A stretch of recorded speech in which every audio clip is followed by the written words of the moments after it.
আজকে স্বাধীনতার অর্ধ শতাব্দী বছর পেরিয়ে গেলেও বাংলাদেশের 1 ইঞ্চি জায়গাতে শান্তি প্রতিষ্ঠিত করা সম্ভব হয় নাই।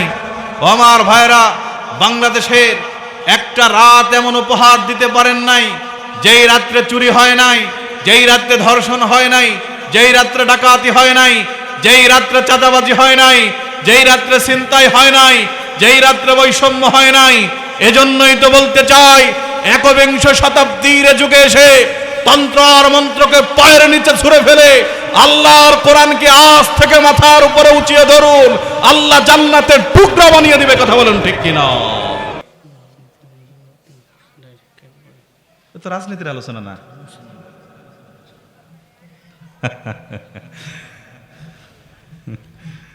মাশাআল্লাহ, আমাদের বুঝার ভুল বাজান। আমরা রাজনীতির আলোচনা করি না, কোরআনের আলোচনা। কোরআন আপনার পক্ষে গেলে ভালো, কোরআন আপনার বিপক্ষে গেলে খারাপ। রাজনীতি না। যাই হোক, আল্লাহু ওয়ালিয়্যুল্লাযীনা আমানু ইখরিজুহুম মিনাজ-যুলুমাতি ইলান-নূর। আল্লাহ বলো, আমি হলাম ইমানদারদের বন্ধু। আল্লাহ কাদের বন্ধু? আরো জোরে বলেন, কাদের বন্ধু? ইমানদারদের বন্ধু হলেন আল্লাহ। আল্লাহর কাজ কি? আল্লাহর কাজ হলো আল্লাহ তার বন্ধুদেরকে অন্ধকার থেকে বের করে আলোর দিকে নিয়ে আসবেন। সুবহানাল্লাহ পড়েন। তাফসীরে কোরআন বিল কোরআন রব্বুল আলামিন অন্যত্রে বলছেন, সূরাতে ইব্রাহিম প্রথম আয়াত আল্লাহ এভাবে শুরু করলেন, আলিফ লাম রা কিতাবুন আনজালনাহু ইলাইক লিতুখরিজান নাসা মিনাজ-যুলুমাতি ইলান-নূর। আলিফ লাম রা হুরুফুল মুকাত্তাআত, আল্লাহু আ'লামু বিমুরাদি। এই হরফগুলোর অর্থ কেবলমাত্র ভালো জানেন কে? রব্বুল আলামিন। এরপরে শুরু করলেন, কিতাব, রাসূল আমি আপনার উপরে এমন একটি কিতাব নাজিল করেছি, আনজালনাহু ইলাইক, আমি আপনার কাছে অবতীর্ণ করেছি। কেন? লিতুখরিজান নাসা মিনাজ-যুলুমাতি ইলান-নূর, যাতে করে এই কিতাবের মাধ্যমে আপনি মানুষদেরকে জাহান্নাম থেকে বের করে জান্নাতের দিকে নিয়ে যেতে পারেন। রব্বুল আলামিন অন্য জায়গায় বললেন, ইন্নাশ শাইতানা লাকুম আদুব্বুম মুবিন। শয়তান হলো তোমাদের প্রকাশ্য শত্রু, তোমাদের জাতি দুশমন। শয়তানের কাজ কি? জান্নাতের প্যান্ডেল থেকে কিভাবে ঘাট টিপে উঠায়া জাহান্নামের আড্ডার মধ্যে সময় নষ্ট করানো যায়। কথা বলেন ঠিক কিনা? আল্লাহ বলছে, শয়তান তোমাদের প্রকাশ্য শত্রু, জাতি দুশমন। শয়তানের কাজ হলো তোমাদেরকে জান্নাত থেকে বের করে জাহান্নামের দিকে নিয়ে যাওয়া। আমার যুবকেরা গভীর মনোযোগ দাও। যুবকদেরকে শয়তান জান্নাতের প্যান্ডেল থেকে উঠায়া জাহান্নামের বাজারের মধ্যে নিয়া বিভিন্ন ফুসকার দোকান, চায়ের দোকান আর মেয়েদের পিছনে ঘুরঘুর করায়া আমার যুবকদের সময়গুলোকে নষ্ট করবে। কথা বলেন ঠিক কিনা? কিন্তু আমি বলি, যুবক,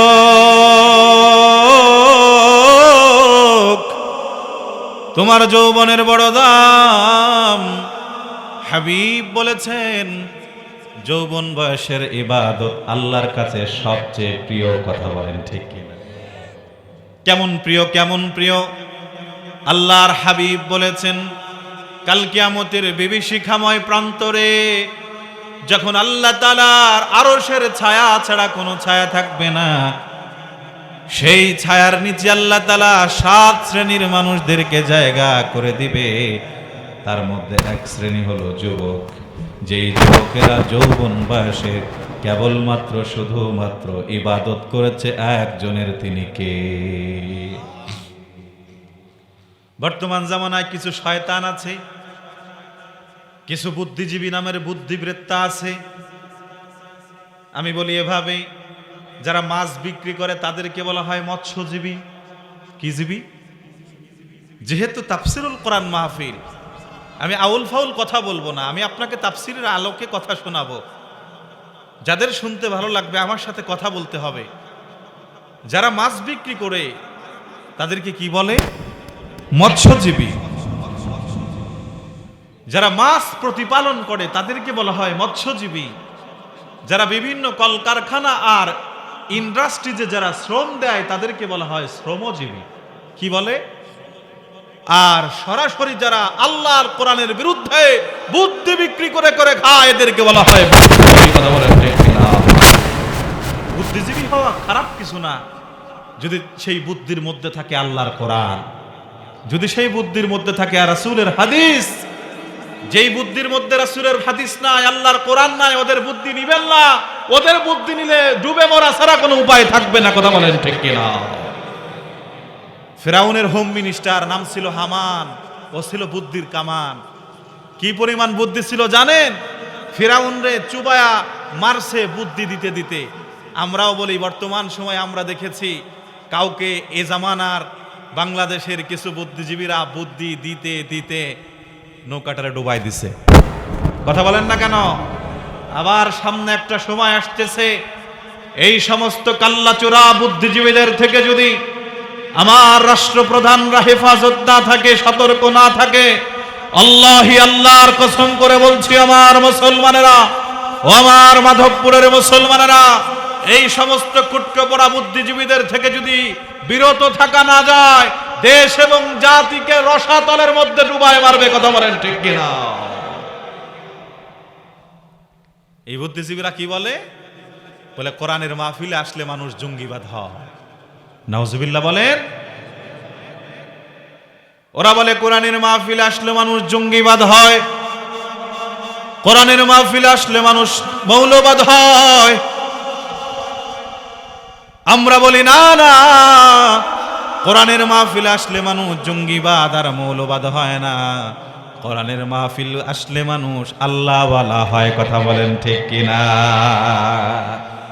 টুপি ছাড়া মানুষগুলো টুপিওয়ালা হয়, লম্বা জামা ছাড়া মানুষগুলো লম্বা জামাওয়ালা হয়, দাড়ি ছাড়া মানুষগুলো দাড়িওয়ালা হয়। ও মাধবপুরের মুসলমান, গভীর মনোযোগ দেন। এই জন্যই তো বলি যাত্রা পালায় কোনো ভালো মানুষ যায় না, যাত্রা পালায় যায় সব ফাত্রার দল। কথা কোন ঠিক কিনা? দুর্নীতির ওই আক্রায় বসে জাহির করে জ্ঞান, দুর্নীতির ওই আক্রায় বসে জাহির করে জ্ঞান। কলম দিয়ে কামায় টাকা আবার ধরে সাধুর ভান। ওরা শিক্ষিত শয়তান, ওরা শিক্ষিত শয়তান। পড়েন, ওরা শিক্ষিত শয়তান, ওরা শিক্ষিত শয়তান। ওরা হলো দেশের লাগি মহামারীর মতো, পাইলে কলম ঠেকাইয়া চালায় ওরা নির্যাতন। ওরা হলো দেশের লাগি মহামারীর মতো, পাইলে কলম ঠেকাইয়া চালায় ওরা নির্যাতন। সুদের টাকায় ওদের ভুড়ি, ঘুষের টাকায় ওদের ভুড়ি হয়েছে টান টান। ওরা শিক্ষিত শয়তান, ওরা শিক্ষিত শয়তান, ওরা শিক্ষিত শয়তান, ওরা শিক্ষিত শয়তান। ঠিক কিনা? আমার মুসলমানেরা, এই জন্য বলছিলাম আল্লাহর কোরআন আমরা কেন শুনবো, কেন মানবো, জীবন দিয়ে কেন রঙিন করব? কারণ আল্লাহ সুবহানাহু ওয়া তাআলা কোরআনটাকে আমাদের জন্য পাঠিয়েছেন হিদায়াতের মোহনা বানিয়ে। কথা বলেন ঠিক কিনা? মুসলমান ভাইরা আমার গভীর মনোযোগ দেন। রব্বুল আলামিন বলে, গোলাম তুমি আজকে কোরআন শোনো না, কোরআনের ময়দানে বসো না। কোরআনের ময়দানে তুমি যারা বসে তাদেরকেও দেখতে পারো না। ওরে আমার গোলাম, বরং তুমি কি জন্য এই রসের মধ্যে পড়ছো? কোরআন যদি শুনতা, কোরআন যদি মানতা, একজন আল্লাহওয়ালা হয়ে জান্নাতের ফার্স্ট ক্লাস মেহমান হয়ে যেতা। আমরা কোরআন শুনবো, রাজি আছি তো ইনশাল্লাহ? এ বাজানেরা, কোরআন কেন প্রয়োজন জানেন? কোরআনবিহীন রাষ্ট্র সমাজ পরিচালনা তো আমরা দেখছি, অর্ধ শতাব্দী বছর যাবত আমরা দেখে আসছি। কোরআনবিহীন রাষ্ট্র পরিচালনা আজকে দেশ এবং জাতিকে কোন দিকে ঠেলে দিচ্ছে। আজকে স্বাধীনতার অর্ধ শতাব্দী বছর পেরিয়ে গেলেও বাংলাদেশের 1 ইঞ্চি জায়গাতে শান্তি প্রতিষ্ঠিত করা সম্ভব হয় নাই। আমার ভাইরা, বাংলাদেশের একটা রাত এমন উপহার দিতে পারেন নাই যেই রাত্রে চুরি হয় নাই, যেই রাত্রে ধর্ষণ হয় নাই, যেই রাত্রে ডাকাতি হয় নাই, যেই রাত্রে চাঁদাবাজি হয় নাই, যেই রাত্রে ছিনতাই হয় নাই, যেই রাত্রে বৈষম্য হয় নাই। এজন্যই তো বলতে চাই, একবিংশ শতাব্দীর যুগে এসে তন্ত্র আর মন্ত্রকে পায়ের নিচে ছুঁড়ে ফেলে আল্লাহর কোরআনকে আজ থেকে মাথার উপরে উঁচিয়ে ধরুন, আল্লাহ জান্নাতের টুকরা বানিয়ে দিবে। কথা বলেন ঠিক কিনা? এদেশ থেকে চুরি বন্ধ হয় না, ডাকাতি বন্ধ হয় না, হবে কিভাবে? আমি তো বলি, চোর চুরি করার জন্য ঘরের মালিকের ঘরের মধ্যে ঢুকছে, দীর্ঘ একটা প্রস্তুতি সেরে। প্রস্তুতি কি? অভিজ্ঞতা 20 থেকে 25 বছরের। শরীরের মধ্যে প্রথমে মাখছে সরিষার তেল, এরপরে আবার মাখছে গ্রিস। শরীর আর সরিষ নাই, পুরোই পিছলার কারখানা হয়ে গেছে। কথা কন ঠিক কিনা? এত প্রস্তুতি সুসম্পন্ন করে যখন চোর ঘরের মধ্যে ঢুকছে, ওদিক দিয়ে ঘরের মালিক সেও উৎপেতে বসে আছে। কয়, চোর, চোরের 10 দিন আর গায়রস্থের 1 দিন, তোর 10 দিন শেষ, আজকে আমার 11তম দিন, আমি তোকে আজকে ধরেই ছাড়বো। চোর যখন ঘরের মধ্যে ঢুকছে, ঘরের মালিক খপ করে হাতটা ধরে ফেলছে। চোর মোটেও বিচলিত না, মোটেও চিন্তিত না, মুখ দিয়ে মুস্কি হাসি। ঘরের মালিক আশ্চর্য হয়ে কয়, কিরে চোর, তোর মধ্যে কি মোটেও টেনশন নাই? কয়, কিসের টেনশন? তোমার হাত থেকে ছুটার জন্য আমাকে তো আর বেশি জোর খাটানো লাগবে না, আমি সামান্য একটা টান দিব, সুরসুর করে বেরোয় চলে আসব। কারণ আমার হাত তো আর হাত না, এটা তো পুরোই পিছলার কারখানা। কথা বলেন ঠিক কিনা? হয়েছেও তাই। চোর আস্তে করে হাতটা টান দিছে, সুরসুর করে হাতটা বেরোয় গেছে। চোরের মালিক, ঘরের মালিক আফসোস করে বলে, আরে চোর, আজকে যদি তোকে নিজের হাত দিয়ে না ধরে পরের হাত দিয়ে ধরতাম, তাহলে তুই ছুটা পড়তি না, তুই আজকে ছুটতে পারতি না। চোর যখন বাইরে চলে গেছে, এই কথা শোনার পরে চোর দাঁড়ায় গেছে, থমকে গেছে। ডাক দে কয়, মালিক, দীর্ঘদিন যাবৎ চুরি করি, 20-25 বছর চুরির অভিজ্ঞতা, আজ পর্যন্ত নিজের হাত আর পরের হাতটাই তো চিনলাম না, তাহলে আমার জীবনটাই বৃথা। আজকে ধরা পড়ব, মার খাবো, কিন্তু আজকে পরের হাতটা দেখেই ছাড়বো। আবার ঘরের মধ্যে ঢুকছে। ঘরের মালিক কয়, ঠিক আছে, একটু দাঁড়াও। ঘরের মালিক টেবিল থেকে ডয়ার টান দিচ্ছে, ডয়ার টান দিয়ে ডয়ার থেকে বের করছে প্লাস, সারাশি, চিমটা। চিনেন আপনারা? কে কে চিনেন? একটু হাত তুলে দেখান তো। সবাই চিনেন, মাশাআল্লাহ। এই প্লাস দিয়ে চোরের হাতের আঙ্গুলের মধ্যে চাপ দিয়ে ধরছে যখন, চোর চিল্লায়, ওরে আব্বা আর ওরে মা বলে, কিন্তু ছুটতে আর পারে না। ঘরের মালিক কয়, বলছিলাম না, নিজের হাত দিয়ে না ধরে পরের হাত দিয়ে যদি ধরতাম ছুটতে পারবি না। কই ছুটতে পারতেছো? চোর আফসোস করে বলে, হ্যাঁ তাই তো।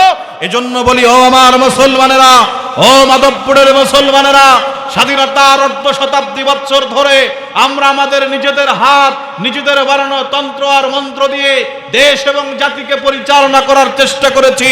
সমাজ থেকে চুরি বন্ধ করতে পারি নাই, ডাকাতি বন্ধ করতে পারি নাই, ছিনতাই, রাহজানি বা বিচার বন্ধ করতে পারি নাই।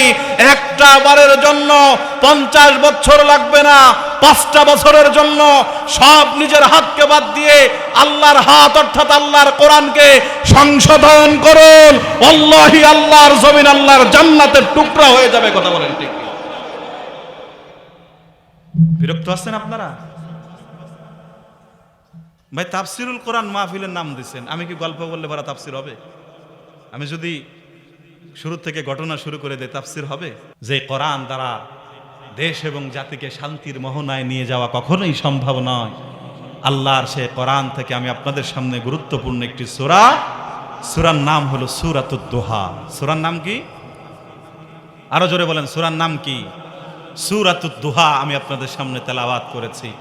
আল্লাহ সুবহানাহু ওয়া তাআলা তৌফিক দান করলে আমি এই সূরার উপরে আমার নির্দিষ্ট টাইমের উপরে কথা বলবো ইনশাআল্লাহ। সূরাতুদ দুহা পবিত্র কোরআন আল কারীমের গুরুত্বপূর্ণ একটি সূরা। এই সূরাটা সিরিয়ালের দিক দিয়ে 93 নম্বর সূরা। কত নম্বর? 93 নম্বর সূরা। এই সূরাটা আল্লাহ তাআলা শুরু করেছেন কসম দিয়ে। রব্বুল আলামিন শুরু করলেন এভাবে, আদ-দুহা ওয়াল লাইলি ইযা সাজা মা ওয়াদ্দাআকা রাব্বুকা ওয়া মা ক্বালা। আল্লাহু আকবার। ও মাদবপুরের মুসলমান হয় নাই, আর জোরে আল্লাহু আকবার। একবার আল্লাহু আকবার বলবেন, সুবহানাল্লাহ বলবেন, আলহামদুলিল্লাহ বলবেন। আল্লাহর হাবিব বলেছে, মা বাইনাস সামাওয়াতি ওয়াল আরদ, আসমান জমিনের ফাঁকা জায়গাগুলো আল্লাহ রাব্বুল আলামিন সওয়াব দ্বারা পরিপূর্ণ করে দিবে। সূরাতুদ দুহা আল্লাহ তাআলা কসম দিয়ে শুরু করেছেন।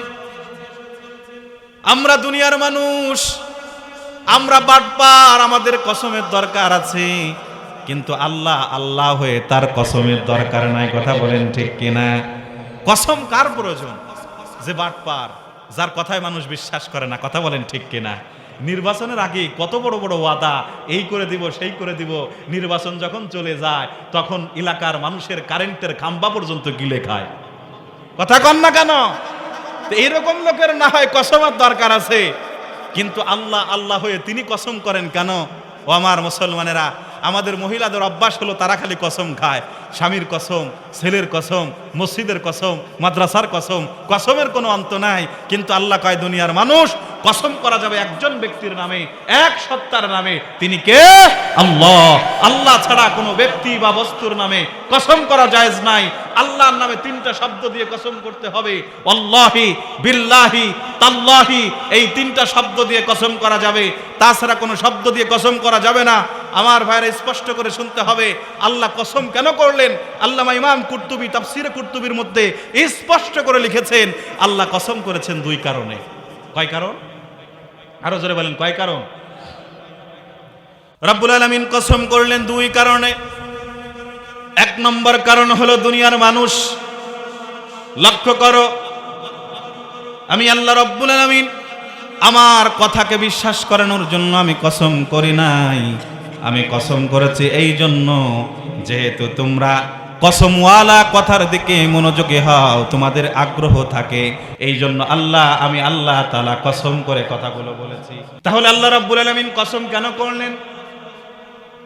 আল্লাহ কসম করলেন দুই কারণে। এক নম্বর কারণ হলো রাব্বুল আলামিন বলে, গোলাম তোমরা যেহেতু কসমওয়ালা কথাটাকে গুরুত্ব দাও, এই জন্য আমি আল্লাহ তাআলা কসম করেছি যাতে তোমাদের অ্যাটেনশন, তোমাদের আগ্রহ, তোমাদের গুরুত্ব, তোমাদের মনোযোগ আমি আল্লাহর এই কথার দিকে হয়ে যায়। এই জন্য আমি আল্লাহ রব্বুল আলামিন কসম করে আমার কথাগুলো শুরু করেছি। দুই নম্বর, আল্লাহ কসম কেন করলেন? গভীর মনোযোগ দেন। রব্বুল আলামিন বলে, গোলাম আমি আল্লাহ তাআলা কসম করি এই জন্য, আমি আল্লাহ যেই বস্তু বা যেই ব্যক্তির মাধ্যমে কসম করি, ওই বস্তু বা ব্যক্তি দামি হয়ে যায়। জোরে বলি সুবহানাল্লাহ। আল্লাহ দুহা এবং লাইলে সাজার মাধ্যমে কসম করে দুহা এবং লাইলে সাজাকে দামি বানিয়ে দিয়েছেন। মুসলমান ভাইয়েরা আমার, আল্লাহ তাআলা কখনো কখনো কসম করলেন অত্তিন ওয়াজ্জাইতুনি ওয়া তুরি সিনিন। আল্লাহ তাআলা তিন ফলের কসম করেছেন। আল্লাহ রাব্বুল আলামিন এখানে এই তিনের মধ্যে আল্লাহ তাআলা কসম করলেন, জাইতুনের কসম করলেন, বালাদে আমিনের কসম আল্লাহ তাআলা করলেন। আল্লাহ তাআলা কখনো কসম করে ওয়াল কুরআনিল হাকিম, কোরআনে হাকিমের কসম আল্লাহ করে। আল্লাহ তাআলা কখনো কসম করে সূর্যের কসম, কখনো আল্লাহ চন্দ্রের কসম করে। ও আমার মুসলমানেরা, সেই ধারাবাহিকতায় সূরাতুদ দুহার শুরুতে আল্লাহ তাআলা দুইটা কসম করেছেন। আল্লাহ তাআলা বলেন অদ-দুহা ওয়াল লাইলি ইযা সাজা। আল্লাহ বলে দুহার কসম, লাইলে সাজার কসম। ও আমার মুসলমানেরা, এবার জানতে হবে দুহা এবং লাইলে সাজা কি? দুহা এবং লাইলে সাজার অর্থ করতে গিয়ে, ব্যাখ্যা করতে গিয়ে মুফাসসিররা প্রায় 60টা ব্যাখ্যা করেছেন। আমি 60টা ব্যাখ্যা করব না, হয়তো আপনাদের ধৈর্য মানবে না। আমি মাত্র 3টা ব্যাখ্যা বলবো।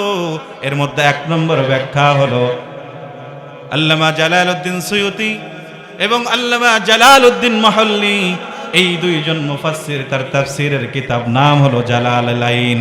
তাফসীরে জালালাইনের মধ্যে তিনারা লিখেছেন আল্লাহ রাব্বুল আলামিন দুহা এবং লাইলে সাজার কসম করলেন। দুহা এবং লাইলে সাজার অর্থ কি? আল্লাহ তাআলা বলেন, দুনিয়ার মানুষ, দুহা মানে হলো দুনিয়ার যেই দিন শুরু হয়, এই দিনের শুরুর ভাগ অর্থাৎ আউয়ালুন নাহার, দিনের শুরুর অংশের কসম আল্লাহ তাআলা দুহার মাধ্যমে করেছে। লাইলে সাজার মাধ্যমে আল্লাহ রাব্বুল আলামিন ঘন কালো অন্ধকার রাত্রের কসম করছেন। 2 নম্বর ব্যাখ্যা করেছে ইমাম কুরতুবী তার তাফসীরে কুরতুবীর 10ম খণ্ডে। ইমাম কুরতুবী বলে আল্লাহ রাব্বুল আলামিন দুহার মাধ্যমে কসম করেছেন ওই দিনের, যেই দিনে আল্লাহ তাআলা পয়গম্বর মূসা আলাইহিস সালাতু ওয়াস সালামকে তুর পর্বতে ডেকে নিয়ে ওহী দান করেছেন। জোরে বলি সুবহানাল্লাহ। লাইলে সাজার মাধ্যমে আল্লাহ তাআলা কসম করেছেন ওই রাত্রের, যেই রাত্রে আল্লাহ তাআলা আমার আপনার নবী মুহাম্মাদুর রাসূলুল্লাহকে দুনিয়া থেকে আসমানে ডেকে নিয়ে আল্লাহ তাআলা তাকে নামাজের মতো নিয়ামত হাদিয়া দিয়েছে। জোরে বলি সুবহানাল্লাহ। 3 নম্বর ব্যাখ্যা ইমাম মাহমুদ আলুসি রাহিমাহুল্লাহ তাফসীরে রূহুল বায়ানের মধ্যে লিখেছেন আল্লাহ তাআলা দুহার মাধ্যমে কসম করেছেন বিওয়াজহি মুহাম্মদ সাল্লাল্লাহু আলাইহি ওয়াসাল্লামের চেহারার কসম। লাইলে সাজার মাধ্যমে আল্লাহ রাব্বুল আলামিন কসম করেছেন বিশারাতি মুহাম্মদ সাল্লাল্লাহু আলাইহি ওয়াসাল্লামের চুল মুবারকের কসম। আমার মুসলমানেরা, তাহলে দুহা এবং লাইলে সাজার অর্থ জানলাম। এবার আসেন আল্লাহ তাআলা দুহা এবং লাইলে সাজা কসম করে আল্লাহ তাআলা এই সূরাটা কেন নাযিল করলেন? নাযিল করার প্রেক্ষাপটটা আমাদের জানতে হবে। আল্লাহ কেন এই সূরাটাকে নাযিল করলেন? মুসলমান ভাইয়েরা গভীর মনোযোগ দেন, মনটাকে নরম করেন, কানটাকে খাড়া করে দেন। আল্লাহ রাব্বুল আলামিন এই সূরাটাকে কোন প্রেক্ষাপটে নাযিল করলেন? আজ থেকে 1450 বছর আগে আল্লাহর নবী মুহাম্মদুর রাসূলুল্লাহ সাল্লাল্লাহু আলাইহি ওয়াসাল্লাম যখন রাত্রিবেলায় কিয়ামুল লাইলের জন্য উঠে, কিয়ামুল লাইলের জন্য দাঁড়ায়া কাবা হাতিমে কাবার মধ্যে দাঁড়ায়া যখন নামাজ পড়ে, ও আমার মুসলমানেরা, এখানে খুব গভীর মনোযোগ দিয়ে একটা কথা বুঝতে হবে। নবী হয়ে যার পূর্বের গুনাহ আল্লাহ মাফ করে দিয়েছে, যার পরের গুনাহ আল্লাহ মাফ করে দিয়েছে। আল্লাহ তাআলা কোরআনে হাকিমের মধ্যে আল্লাহ তাআলা সার্টিফিকেট দিলেন, নবী লিয়াগফিরা লাকাল্লাহু মা তাকদ্দামা মিন যামবিকা ওয়া মা তাআখার। নবী, আমি আল্লাহ তাআলা আপনার পূর্বের গুনাহ মাফ করে দিয়েছি, আপনার পরের গুনাহ আমি আল্লাহ মাফ করে দিয়েছি, আপনাকে নিষ্পাপ আর মাসুম বানায়া দিয়েছি। জোরে বলি সুবহানাল্লাহ। ও আহমদ মুহাম্মদ ও ফখরে নবী হে, মখদুম মুরাব্বি হে ওহি ওয়ালিয়ে কুল হে।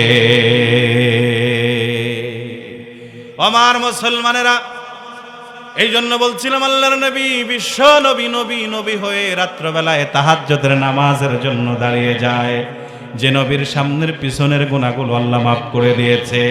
আহলে সুন্নাত ওয়াল জামাতের আকীদা হলো কুল্লু নবিয়্যিন মাসুম, প্রত্যেক নবী নিষ্পাপ, কোন নবীর কোন গুনাহ নাই। সব নবীকে আল্লাহ তাআলা নিষ্পাপ আর মাসুম বানিয়েছেন। তারপরও আমাদের দেশে, বাংলাদেশের মধ্যে এমনও কিছু মানুষ আছে, এমনও কিছু ইসলামী লিবাসদারী মানুষ আছে যারা বলে নবীরাও ভুল করতে পারে। কথা বল না কেন? আছে না নাই? আমার মুসলমানেরা যারা নবীদের দোষ চর্চা করে, যারা নবীদের ভুল ধরে, তারা মুসলমানদের বন্ধু হতে পারে না, তারা মুসলমানদের পরম শত্রু। কথা বলেন ঠিক কিনা? নবীদের কোনো ভুল নাই, নবীদের কোনো দোষ নাই, কোনো ত্রুটি নাই, কোনো গুনাহ নাই। আল্লাহ নবীদেরকে নিষ্পাপ বানিয়েছেন। আমার মুসলমানেরা গভীর মনোযোগ দেন। আল্লাহর নবী নবী হয়ে তাহাজ্জুদের নামাজের জন্য রাত্রবেলায় দাঁড়িয়ে যায় কিয়ামুল লাইল করতে।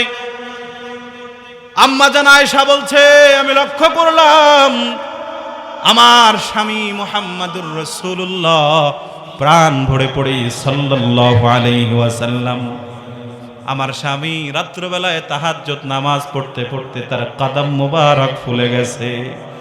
আর সেই মুহাম্মাদের উম্মতের দল আজকে নামাজ নাই, হজ নাই, রোজা নাই, যাকাত নাই, অথচ তার ভিজিটিং কার্ডের মধ্যে লেখা বিশ্ব আশেকে রাসূল। হ্যাঁ, কথা কেন? আছে না নাই? আছে না নাই?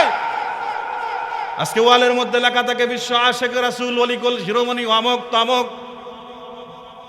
আবার মাজারে গিয়ে সেজদা দেয়। কথা কোন? আছে না নাই? মাজারে গিয়ে পীরের পায়ে যারা সেজদা দেয়, কবরে যারা সেজদা দেয়, ওদের ঈমান থাকতে পারে না। কথা বলেন ঠিক কিনা? সেজদা পাওয়ার একমাত্র মালিক কে? আরো জোরে বলেন কে? এ মুসলমান, ওরে যুবক, তোমার এই চেহারার বড় দাম, তোমার এই কপালের বড় দাম।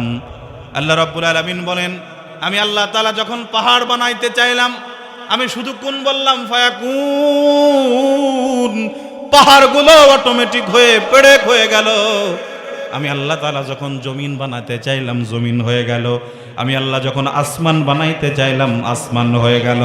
আমি আল্লাহ এই মহাসাগরগুলো যখন বানাইতে চাইলাম, ইযা আরাদা শাইআন আইয়াকুলা লাহু কুন ফায়াকুন। আল্লাহ বলে, আমি যখন কোনো কিছু করতে চাই শুধু কুন বলি, অটোমেটিক সেটা হয়ে যায়। সেই আল্লাহ বলছে, গোলাম, এত বড় পাহাড় বানাতে আমার শ্রমিকের প্রয়োজন নাই, কুন বললেই হয়ে যায়। এত বড় আসমান আর জমিন বানানোর জন্য আমার হাত ব্যবহার করতে হয় না, আমি শুধু কুন বলি, অটোমেটিক হয়ে যায়। কিন্তু তোমার মতো 3.5 হাত একটা মানুষকে আমি আল্লাহ তাআলা বানাতে গিয়া শুধু কুন ফায়াকুনের মাধ্যমে বানাই না, আমি আল্লাহ তাআলা আমার কুদরতি হাত দিয়ে তোমারে বড় আদর করে বানাইছি। আল্লাহ বলে, খলাকতু বিয়াদাইয়া, হাদিসে কুদসি, খলাকতু বিয়াদাইয়া, আমি আমার হাত ব্যবহার করে আমার বান্দার চেহারাটা বানাইলাম। অথচ সেই বান্দা তার কপালটা দিয়া আজকে মাজারে গিয়ে সেজদা দেয়, পীরের পায়ে সেজদা দেয়, নেতার পায়ে সেজদা দেয়। ও মুসলমান, স্পষ্ট করে বলতে হবে, যারা আল্লাহর পায়ে সেজদা দেয় না, মাজারে যারা সেজদা দেয়, খানকায় যারা সেজদা দেয়, পীরের দরবারে যারা সেজদা দেয়, ওদের ঈমান আছে না গেছে? কথা বল না কেন? রাগ হচ্ছেন? আমি পীরের বিরুদ্ধে বলছি না বাজান, মাজারের বিরুদ্ধে বলছি না, আমি শুধু আপনাকে 2 পা ধরে বুঝাতে চাচ্ছি বাজান, পীরের কাছে যাবেন, মুরিদ হন, আল্লাহকে চিনেন, কিন্তু পীরের পায়ে সেজদা দিয়ে ঈমান হারায়েন না। আমি বলছি মাজারে যান, আল্লাহর ওলির কবর জিয়ারত করেন, কোনো সমস্যা নাই, কিন্তু মাজারওয়ালাকে সেজদা দিয়ে ঈমান হারা হয়েন না। আছে না নাই? আছে না নাই? তাই খাজার শরণে কত সেজদা পড়ে চরণে, খাজার শরণে কত সেজদা পড়ে চরণে। গাঞ্জা খায়া কলকি টানে, রয় না কিছু পরনে, গাঞ্জা খায়া কলকি টানে, রয় না কিছু পরনে। খাজার শরণে কত সেজদা পড়ে চরণে। মাজারে মাজারে ভাইরে কত আসে কাছে ভাই, নামাজ রোজার ধারে ধারে না, একটার মুখেও দাড়ি না। নাই নাই নাই নাই, কাই মাজারে মাজারে ভাইরে কত আসে কাছে ভাই, নামাজ রোজার ধার ধারে না, একটার মুখেও দাড়ি নাই, একটার মুখেও দাড়ি নাই। গোল্ডি পারবেন সন সিগারেট একটার পর একটা টানে, খাজার শরণে কত সেজদা পড়ে চরণে। আমার মুসলমানেরা, এই জন্য বলছিলাম আল্লাহর নবী নবী হয়ে নিষ্পাপার মাসুম হয়ে দাঁড়ায়া দাঁড়ায়া তাহাজ্জুদের নামাজ পড়ে, আর সেই নবীর উম্মত হয়ে আজকে ফজরের নামাজটা পড়ে না, ফরজ নামাজগুলো পড়ে না। কপাল পোড়া মুসলমান, ফরজ নামাজ তো দূরের কথা, জুমার নামাজটাও পড়ে না। এরকম কিছু গদ্য আছে না নাই? আরো জোরে বলেন, আছে না নাই? আমি তো চোখে আঙ্গুল দিয়ে দেখাই দিতে পারবো এরকমও কিছু মুসলমান আছে, ফরজ নামাজ দূরের কথা, জুমার নামাজ দূরের কথা, বছরে 2 দিন ঈদের নামাজ, সেই ঈদের নামাজটাও পড়ে না। তুমি কেমন মুসলমান বাপ? ও বাজান, তুমি কেমন মুসলমান যে নামাজের ব্যাপারে আল্লাহর হাবিব বলেছে মুসলমান এবং কাফেরের মধ্যে পার্থক্য হলো নামাজ। যে নামাজ পড়ে সে মুসলমান, যে নামাজ পড়ে না সে কাফের, সেই নামাজ ছেড়ে দাও। আর তুমি বলো তুমি আশিকে রাসূল, তুমি বলো তুমি বিশ্ব অলিকুল শিরোমণি। তোমার মতো ভণ্ড, তোমার মতো প্রতারক আল্লাহর জমিনে দ্বিতীয় কেউ হতে পারে না। কথা বলেন। ক্লাস 9-এর একটা মেয়ে, সুন্দরী রূপবতী কোমলমতী মেয়েটা বাসা থেকে প্রস্তুতি সুসম্পন্ন করে স্কুলে যাচ্ছে। রাস্তার মধ্যে এক বকাটা ছেলে পথ আগলে দাঁড়িয়ে ইংলিশ স্টাইলে হাঁটু গেড়ে প্রপোজ করতেছে। পিছন থেকে একটা গোলাপের তোড়া বের করে কয়, আই লাভ ইউ, তোমাকে আমি ভালোবাসি।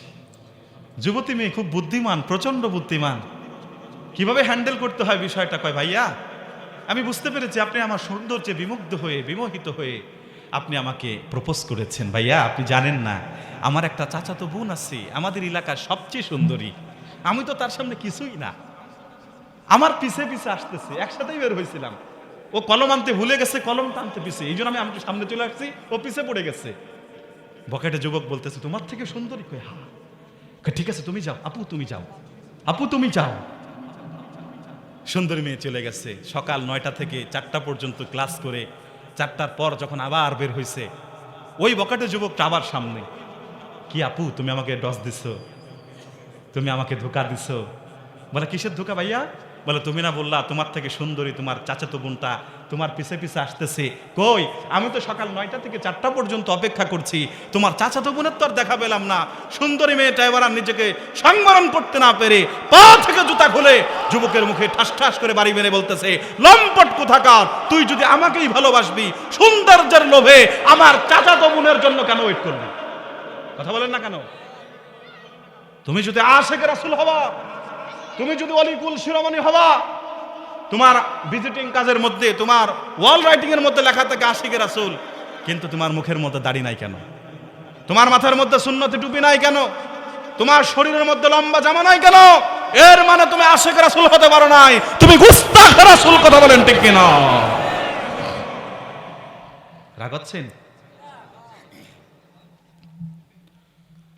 আল্লাহর নবী বিশ্ব নবী মুহাম্মাদুর রাসূলুল্লাহ সাল্লাল্লাহু আলাইহি ওয়াসাল্লাম হাতিবে কাবার মধ্যে দাঁড়ায়া দাঁড়ায়া তাহাজ্জুদের নামাজ পড়ে নবী আমার, কিয়ামুল লাইল করে। ওদিক দিয়ে কাফের মুশরিকরা রাত্র বেলায় চাদর মুড়ি দিয়া চেহারাটাকে লুকায়া বিভিন্ন ঘরের কোনায় কোনায় তারা লুকায়া লুকায়া আল্লাহর নবীর তেলাওয়াত শুনে। সুবহানাল্লাহ কবেন না?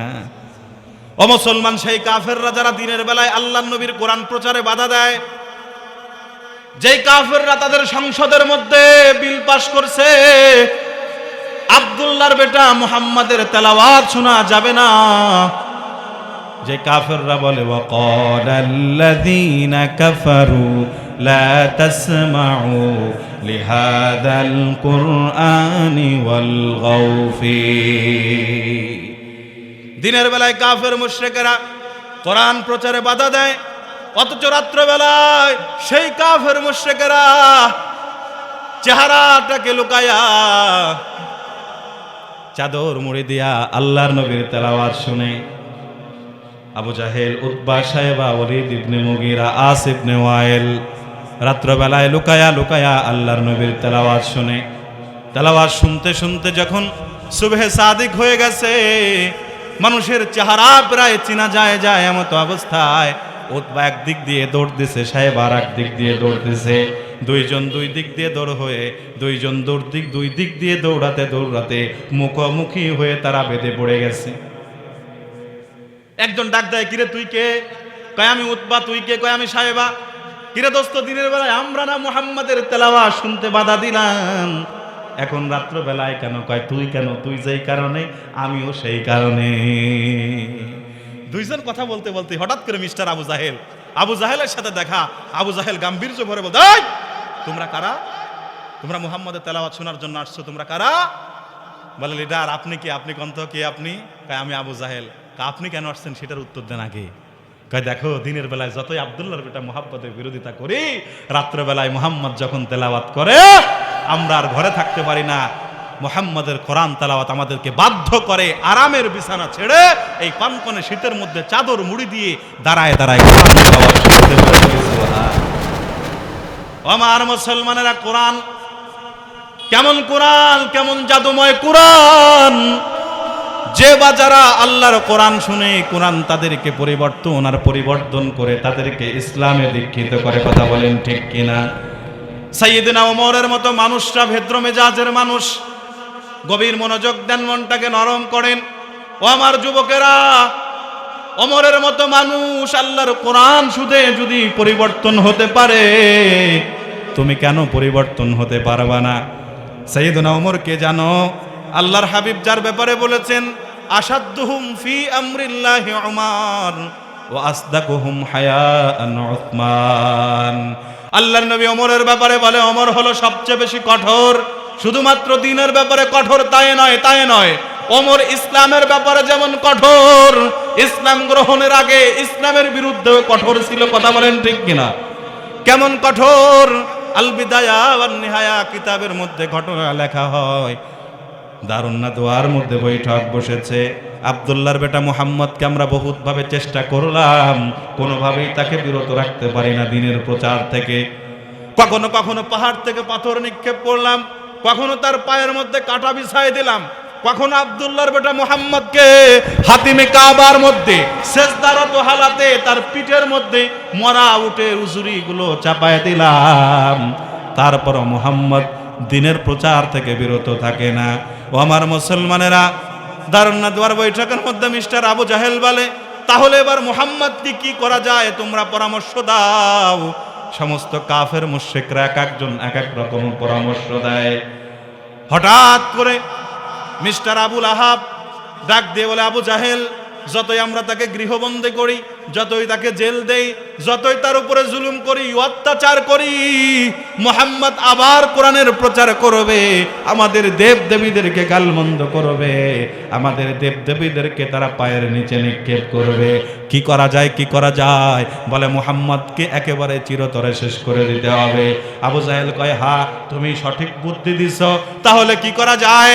আবু জাহেল ঘোষণা দিয়ে দেয়, ও যুবক, গভীর মনোযোগ দাও বাজান। আবু জাহেল ঘোষণা করে দিল, আব্দুল্লাহর বেটা মুহাম্মদের কল্লা যে এনে দিতে পারবে তাকে 100টা লাল ঘোড়া উপহার দেয়া হবে। শুধু এতটুকুই নয়, তাকে একটা রাজ্যের মালিক বানায় দেয়া হবে। দারুন নাদওয়ার বৈঠকের মধ্যে অসংখ্য মানুষগুলো বসা। আবু জাহেল, উতবা, সাহেবা, ওয়ালিদ ইবনে মুগিরা, আস ইবনে ওয়াইল, খালিদ বিন ওয়ালিদ, আমর ইবনুল আস, অসংখ্য মানুষগুলো দারুন নাদওয়ার বৈঠকের মধ্যে বসা। একজন মানুষ হাত উঁচু করতে পারে না, আমরা মুহাম্মদের কল্লাটা এনে দেব। ঠিক তৎকালীন সময়ে তৎক্ষণাৎ ওমর তিনি দাঁড়ায় গেলেন, বুকের পাটাটা টান টান করে দিয়ে সিনাটাকে চওড়া করে দিয়ে বলে, ও আবু জাহেল, আব্দুল্লাহর বেটা মুহাম্মদের কল্লাটা আমি এনে দিব। আবু জাহেল হাততালি দিয়ে বলে, খুশিতে বাকবাক গুম্পায়েরা, মাথায় দিয়ে টায়রা, সব মক্কার লিডারদেরকে ডাক দিয়ে বলে, কেউ তোমরা বাইরে যেতে পারবা না, সন্ধ্যা পর্যন্ত অপেক্ষা করবো। ওমর যখন মুহাম্মদের কল্লাটা নিয়ে আসবে, আমরা ওই কল্লাটাকে বর্ষার ফলার মধ্যে গাইতা আমরা অক্কার অলিয়ার গলির মধ্যে ড্যান্স করবো, নাচানাচি করব। নাউজুবিল্লাহ কবেন না? আহা, আমার মুসলমানেরা, হযরত ওমর ইসলাম গ্রহণের আগে কেমন ভেদ্র মেজাজের মানুষ, কেমন মাস্তাজি মেজাজের মানুষ। তৎকালীন জামানার শ্রেষ্ঠ মানুষটাকে হত্যা করার জন্য তরবারি নিয়ে যে বের হতে পারে, আল্লাহি আল্লাহর কসম করে বলি, ওর থেকে বড় সন্ত্রাস আর আল্লাহর জমিনে হতে পারে না। কথা বলেন ঠিক কিনা? মুসলমান ভাইয়ের আমার, গভীর মনোযোগ দেন। হযরত ওমর যখন নাঙ্গা তরবারি নিয়ে মুহাম্মাদুর রাসূলুল্লাহর বাসভবনের দিকে এগিয়ে চলেছেন, পথিমধ্যে নুআইম রাদিয়াল্লাহু আনহুর সাথে দেখা। তিনি বলে, ওমর কোথায় যাচ্ছ তুমি? বলে, মুহাম্মাদের ফয়সালা করার জন্য। ওমর, নিজের ঘরটাকে আগে সামলাও, তারপরে পরের ঘর সামলাতে যেও। ওমরের মতো বুদ্ধিমান মানুষ মক্কার মধ্যে 18 জন শিক্ষিত মানুষের মধ্যে একজন হলো ওমর। ওমরকে যখন এই কথা বলছে, ওমরের টনক নড়ে গেছে। ওমর মনে মনে ভাবে, তাহলে তো আমার ঘরের মধ্যে গোলমাল হচ্ছে। ওমর পথ পরিবর্তন করে বোনের বাড়িতে চলে গেছে। বোনের বাড়িতে যাওয়া মাত্রই তিনি তার কর্ণকুহরের মধ্যে সূরাতুত তাহার তেলাওয়াত ওমরের কর্ণকুহরের মধ্যে বাজতে লাগলো। ঘরের মধ্য থেকে আওয়াজ আসতেছে, তাহা মা আনজালনা আলাইকাল কুরআনা লিতাশকা। আল্লাহু আকবার। ওমর কোরআন তেলাওয়াত শোনা মাত্রই পরিবর্তন হয়ে গেছে। তার মধ্যে পরিবর্তন হয়ে গেছে। ফর্মালিটি পালনের জন্য ঘরের মধ্যে ঢুকলেন, বোন বাউনাইকে মারলেন। ঘটনা ঘটে গেল, ওমর বের হলেন, পরিবর্তন হয়ে গেল। পুরো ঘটনা বলা আমার উদ্দেশ্য নয় মুসলমান, সামনে আমার অনেক কথা বলার রয়ে গেছে। ওমর জীবনের পরিবর্তন হয়ে গেল, মোড় ভুলে গেল। ওমর যেই রাঙ্গা তরবারি নিয়ে মুহাম্মাদুর রাসূলুল্লাহর কল্লা আনার জন্য পৌঁছাচ্ছিলেন, সেই ওমর নাঙ্গা তরবারি নিয়েছেন ঠিক, এবার উদ্দেশ্য পাল্টে গেছে। মুহাম্মাদুর রাসূলুল্লাহর কদম মুবারকের মধ্যে গিয়ে বলছে, ইয়া রাসূলুল্লাহি ওয়া ইয়া হাবিবাল্লাহ, ওগো আল্লাহর নবী, এসেছিলাম আপনার কল্যাণ নেওয়ার জন্য, কিন্তু নবী না না, এই নেন আপনার কদম মুবারকের মধ্যে তরবারিটা ফেলে দিলাম নবী। আপনি যদি চান আমি ওমরের কল্লাটা নিয়ে নেন, আর যদি চান আমাকে কালিমা পড়ায় মুসলমান বানায় দেয়, আমাকে পড়াই দেন লা ইলাহা ইল্লাল্লাহু মুহাম্মাদুর রাসূলুল্লাহ। কোরআন পরিবর্তন করতে পারে কি পারে না? এই শক্তি, এই মুজিজা কোরআনের মধ্যে আছে না নাই? এই জন্য বলি, আমার যুবকেরা, রঙের ঘোরের ঘড়ি উড়াচ্ছ। ও যুবক, তুমি তো জানো না লাইফ ইজ নট পার্মানেন্ট।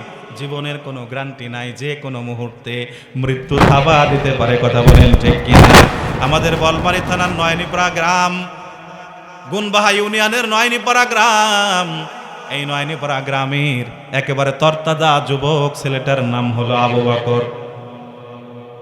আমাদের সাথেই পড়ছে, তবে আমাদের থেকে বয়স অনেক কম।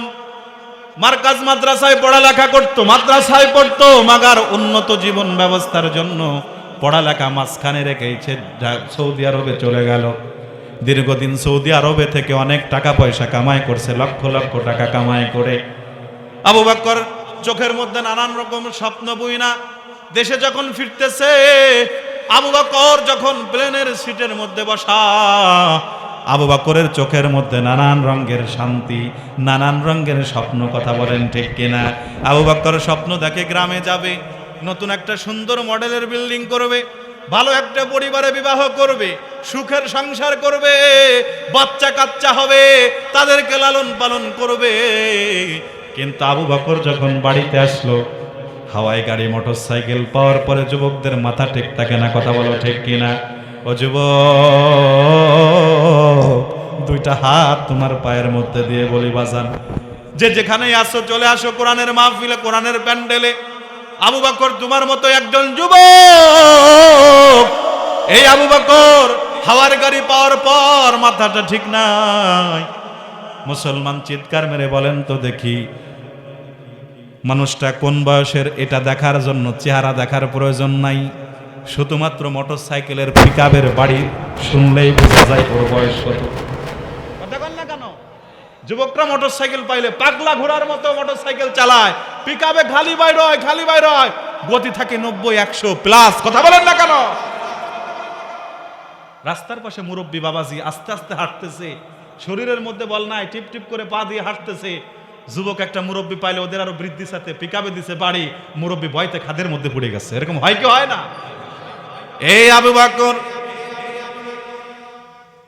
হাওয়ায় মোটরসাইকেল পেয়ে প্রচন্ড গতিতে মধুমতির ব্রিজ, এলানখালীর ব্রিজের উপরে যখন ঘুরতে গেছে, এলানখালী ব্রিজের সাথে ধাক্কা লেগে আবু বকর সাথে সাথে ডেট ওভার হয়ে গেল। আবু বকরের সব স্বপ্নগুলো মাঝখানে পড়ে সব পিষ্ট হয়ে গেল। আবু বকর এখন আর আবু বকর নাই, আবু বকর এবার একটা লাশ। এবার আবু বকরকে আর মোটর সাইকেলে আনা হয় না, আবু বকরকে চার পায়ে খাটিয়ার মধ্যে চারজন কাঁধে করে উমরনগর চন্দনী গোরস্থানে নিয়ে আসে। কথা কোন ঠিক কিনা? এই জন্য বলি যুবক, তোমার যৌবনের বড় দাম। কোরআন শোনো, কোরআন মানো, কোরআন দিয়ে জীবন পরিবর্তন করো। আল্লাহ তাআলা এই কোরআনের বদৌলতে তোমাকে জান্নাতি মানুষ হিসাবে কবুল করবে। কথা অনেক দূর চলে আসছে। আল্লাহর নবী হাতিমে কাবার মধ্যে নামাজ পড়ে, কাফের মুশরিকেরা তার তেলাওয়াত শুনে ফাতরাতে ওহী চলতেছে। কিছুদিন যাবত আল্লাহর নবীর উপর ওহী নাজিল হয় না। আল্লাহর নবী আর কাবা, হাতিমে কাবার মধ্যে দাঁড়ায়া তিনি কোরআন তেলাওয়াত করে না। কাফের মুশরিকেরাও শুনতে পায় না। মক্কার অলিয়ার গলির মধ্যে টিন পিটায়, ঢোল পিটায়, আর তারা অ্যালাউন্স করে যে আব্দুল্লাহর বেটা মুহাম্মাদের উপর এক শয়তান নাজিল হয়েছিল, মাঝে মধ্যে তার উপরে নাকি ওহী নাজিল হইতো। এখন সে শয়তান ভুলে গেছে, আব্দুল্লাহর বেটা মুহাম্মাদরে ভুলে গেছে, আব্দুল্লাহর বেটা মুহাম্মাদের আল্লাহ তাকে ভুলে গেছে, তাকে ছেড়ে দিছে। এই কথা যখন মক্কার অলিয়ার গলির মধ্যে প্রচার করে, আল্লাহর নবী প্রচন্ড কষ্ট পেয়েছে, আল্লাহর নবী প্রচন্ড কষ্ট পেয়েছে। ও আমার মুসলমানেরা, স্পষ্ট করে বলেন তো দেখি, আল্লাহর ওলিরা যখন, আল্লাহর বন্ধুরা যখন কষ্ট পায়, আল্লাহর কষ্ট লাগে কি লাগে না?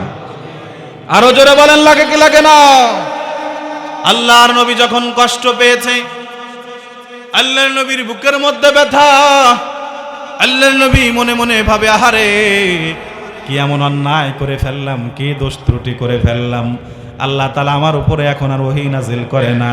মক্কার কাফের মুশরিকরা আমার বিরুদ্ধে কুৎসারটনা করে, তারা বলে আমার আল্লাহ নাকি আমাকে ভুলে গেছে, আমার আল্লাহ নাকি আমার থেকে পরিত্যাগ করছে। এই কথা যখন আল্লাহর নবী মনে মনে ভাবে আর প্রচন্ড কষ্ট পায়, আল্লাহ তাআলার কুদরতি দরিয়ার মধ্যে জোশ লেগে যায়। আল্লাহ তাআলা ডাক দিয়ে বলে, জিবরাইল যা যা, আমার নবীর কদম মুবারকে যা, আমার নবীর কদম মুবারকে গিয়ে আমার নবীকে সূরাতুদ দুহা নাযিল করে সান্ত্বনা দিয়া। জিবরাইল মুহূর্ত পরিমাণ দেরি করে না, 70,000 নূরের পাখাগুলোকে ঝাপটা মাইরা জিবরাইল মুহূর্তের মধ্যে চলে আসছে আল্লাহর নবীর দরবারে। আল্লাহর নবীর কদম মুবারকের মধ্যে বসে বলছে, ইয়া রাসূলুল্লাহি ওয়া ইয়া হাবিবাল্লাহ, ওগো আল্লাহর নবী, আপনি কষ্ট পেয়েছেন, আল্লাহ নাকি আপনাকে ভুলে গেছে, আল্লাহ নাকি আপনাকে পরিত্যাগ করছে। কিন্তু না না, আল্লাহ আপনাকে ভুলেও নাই, আল্লাহ আপনাকে পরিত্যাগ করে নাই, আল্লাহ আপনার সান্ত্বনার জন্য সূরাতুদ দুহা নাযিল করে দিয়েছে। আয়াত নাজিল হয়ে গেল, পড়েন আমার সাথে, ওয়াদ-দুহা ওয়াল-লাইলি ইযা সাজা মা ওয়াদ্দাআকা রাব্বুকা ওয়া মা ক্বালা।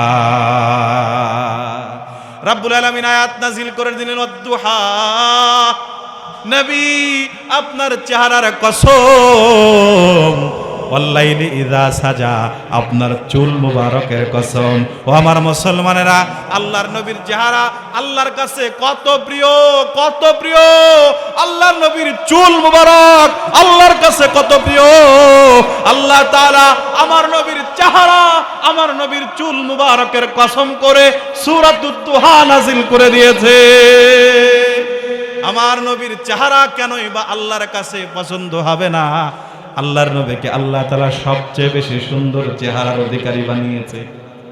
আহলে সুন্নাত ওয়াল জামাতের আকীদা হলো, আদম থেকে নিয়ে পর্যন্ত কিয়ামত পর্যন্ত যত মানুষ পৃথিবীতে আসবে, সবচেয়ে সুন্দর চেহারা আল্লাহ তাআলা আমার নবীকে দান করেছে। আমার মুসলমানেরা কেমন সৌন্দর্য আল্লাহর নবীকে দিয়েছে।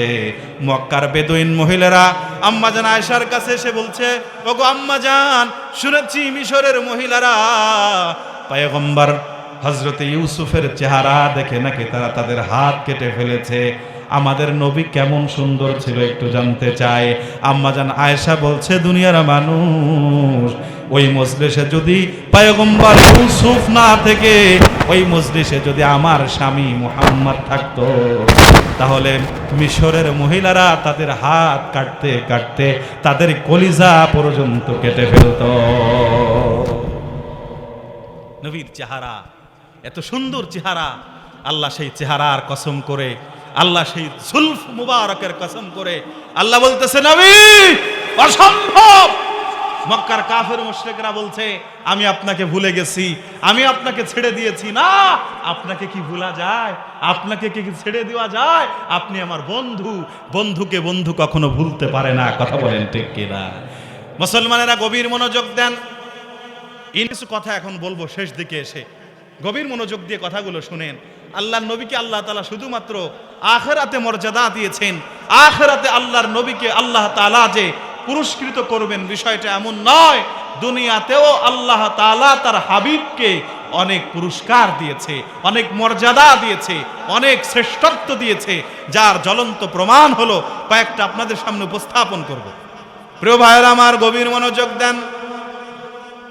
আল্লাহ রাব্বুল আলামিন তার হাবিব মুহাম্মদ মুস্তাফা সাল্লাল্লাহু আলাইহি ওয়াসাল্লামকে আল্লাহ তাআলা শুধুমাত্রই আখিরাতে তাকে মর্যাদা দিবেন, শ্রেষ্ঠত্ব দিবেন, হাদিয়া আর পুরস্কার দিবেন বিষয়টা এমন নয়। আল্লাহ তাআলা দুনিয়াতে তার হাবিবকে অনেকগুলো শ্রেষ্ঠত্ব দিয়েছেন, অনেকগুলো মর্যাদা দিয়েছেন। তাফসীরের কিতাবগুলো ঘাটাঘাটি করলে, ইতিহাসের কিতাবগুলো ঘাটাঘাটি করলে, হাদিসের কিতাবগুলো ঘাটাঘাটি করলে অনেকগুলো কারণ পাওয়া যায়, অনেকগুলো শ্রেষ্ঠত্ব পাওয়া যায়। আমরা এখানে মাত্র অল্প কয়েকটা বলার চেষ্টা করব। এক নম্বর হলো, আদম থেকে নিয়ে ঈসা পয়গম্বর পর্যন্ত আল্লাহ তাআলা কোন নবীর মাধ্যমে তার দ্বীনকে কমপ্লিট করে নাই। আল্লাহ তাআলা আদম থেকে নিয়ে ঈসা পয়গম্বর পর্যন্ত কোন নবীর মাধ্যমে তার দ্বীনটাকে পূর্ণাঙ্গ করে নাই। কেবলমাত্র শুধুমাত্র আপনার আর আমার নবীর মাত্র 23 বছর নবুয়াতি জিন্দেগির মাধ্যমে আল্লাহ তাআলা নবুয়ত এবং রিসালাতের মাধ্যমে দ্বীনটাকে কমপ্লিট করে দিয়েছেন। জোরে বলি সুবহানাল্লাহ। আদম থেকে নিয়ে ঈসা পর্যন্ত অসংখ্য লক্ষ লক্ষ পয়গম্বররা হাজার হাজার বছর পর্যন্ত দ্বীনের দাওয়াত দিয়েছে, দ্বীন কমপ্লিট হয় নাই। কিন্তু আমার নবী মাত্র 23 বছর দ্বীনের দাওয়াত দিয়েছে। 23 বছরে আল্লাহ তাআলা দ্বীনটাকে কমপ্লিট করেছেন, যার জ্বলন্ত প্রমাণ হলো আল্লাহর নবী বিদায় হজ্জের ভাষণ দেওয়ার জন্য লক্ষ সাহাবাদের সামনে উষ্টির পিঠে আল্লাহর নবী বসে বসে তিনি বক্তৃতা করছেন। হঠাৎ করে হযরত আনাস ইবনে মালিক বলছেন, আমি লক্ষ্য করলাম আল্লাহর নবীর কপাল মোবারক ঘেমে যাচ্ছে, উটের খুড়ো পর্যন্ত মরুভূমির মধ্যে ডেবে যাচ্ছে। আমি বুঝে ফেললাম এটা হলো সেই আলামত। ওহী যখন নাজিল হয়, ওহী একটা ভারী জিনিস, ওহীর ভারতের কারণে উটের খুর পর্যন্ত মরুভূমির মধ্যে ডেবে যায়। আল্লাহর নবীর উপর ওহী নাজিল শুরু হয়ে গেল। জিবরিল আমিন আসমান থেকে নবীর উপরে নাজিল হয়ে আসলো। জিবরিল আমিন নাজিল করতে শুরু করলো, নবী হে, আল্লাহ রাব্বুল আলামিন আদম থেকে নিয়ে ঈসা পয়গম্বর পর্যন্ত কোন নবীর মাধ্যমে দ্বীনকে কমপ্লিট করে নাই, কিন্তু আপনার মাধ্যমে আল্লাহ দ্বীনকে কমপ্লিট করে দিয়েছে। আল্লাহ রাব্বুল আলামিন সার্টিফিকেট দিলেন, আল ইয়াউমা আকমালতু লাকুম দীনাকুম ওয়া আতমামতু আলাইকুম নি'মাতি ওয়া রাদিতু লাকুমুল ইসলাম দীনা। আল্লাহু আকবার। হয় না আর জোরে আল্লাহু আকবার। ও মুসলমান, আল্লাহ বলে, নবী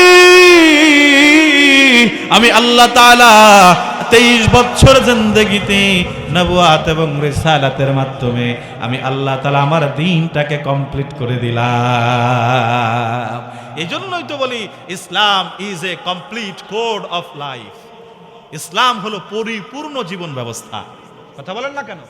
রান্নাঘর থেকে নিয়ে পার্লামেন্ট পর্যন্ত এমন কোনো দিক নাই যেই দিকের সমাধান, যেই সমস্যার সমাধান, যেই প্রশ্নের উত্তর আল্লাহর কোরআন দেয় নাই। কথা বলেন ঠিক কিনা? যদি বলো নাম কি তোমার হে প্রাণপতি, বলবে সে ইন্নাহু লাকুরআনুন কারীম। যদি বলো কোরআন তোমার দেশের বাড়ি কই, বলবে সে লাউহিম মাহফুজ ঠিকানাহীন নয়। বলো দুনিয়াতে আছে কি বই, বলো দুনিয়াতে আছে কি বই, এমন মধুমন্ত্র কোরআন হলো এই দুনিয়ার জীবন্ত গ্রন্থ। পড়েন, কোরআন হলো এই দুনিয়ার জীবন্ত গ্রন্থ। আল্লাহ রাব্বুল আলামিন বলেন, নবী আমি আল্লাহ তাআলা আপনার মাত্র 23 বছর জিন্দেগির মাধ্যমে আমার দিনটাকে কমপ্লিট করে দিলাম, আমার নিয়ামতগুলোকে আমি আল্লাহ তাআলা পরিসমাপ্ত করে দিলাম।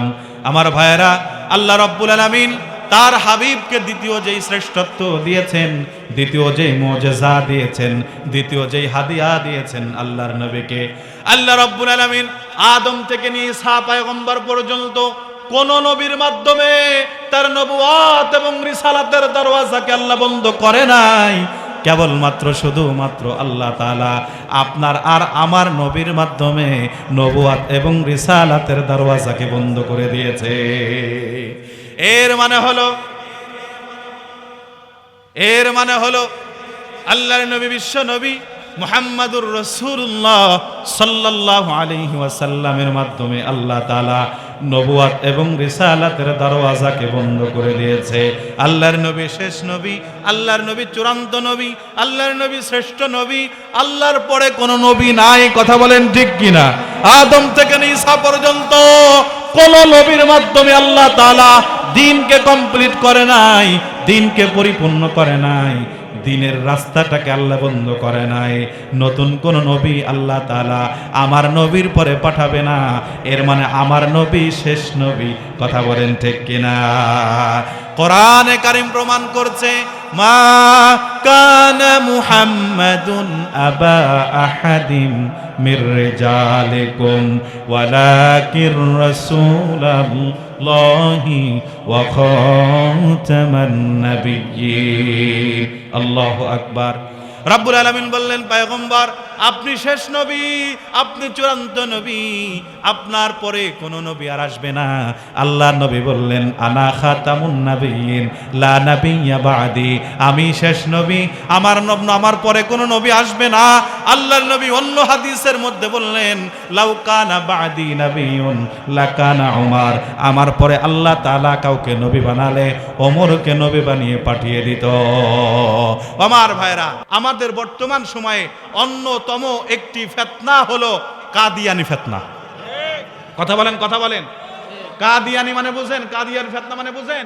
যারা আল্লাহর নবীকে শেষ নবী মানে না, যারা আল্লাহর নবীকে শেষ নবী মানে না, আকীদায়ে খাতমে নবুওয়া, এই আকীদাটা গুরুত্বপূর্ণ আকীদা। এই আকীদা যাদের ঠিক থাকবে না তারা মুসলমান থাকতে পারে না।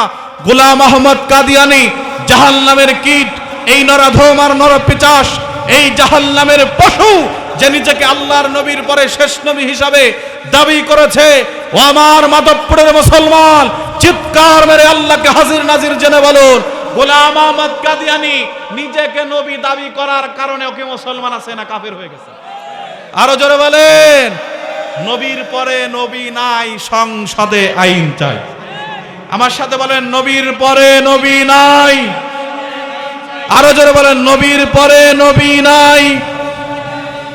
এই আইন আমরা চাই কি চাই না? আমরা মুসলমান, বাংলাদেশে হিন্দু, বৌদ্ধ, খ্রিস্টান, নাস্তিক, অসংখ্য ধর্ম অবলম্বীরা আমরা একসাথে বসবাস করি। কখনোই কোনো সমস্যা হয় নাই, অতীতেও হয় নাই, বর্তমানে হচ্ছে না, ভবিষ্যতেও হবে না, আশা করি কিয়ামত পর্যন্ত হবে না। কিন্তু কাদিয়ানিরা বাংলাদেশে বসবাস করবে, কোনো সমস্যা নাই। সমস্যা এক জায়গায়, কাদিয়ানিরা মুসলমান হিসাবে বসবাস করতে পারবে না। কথা বলেন না কেন?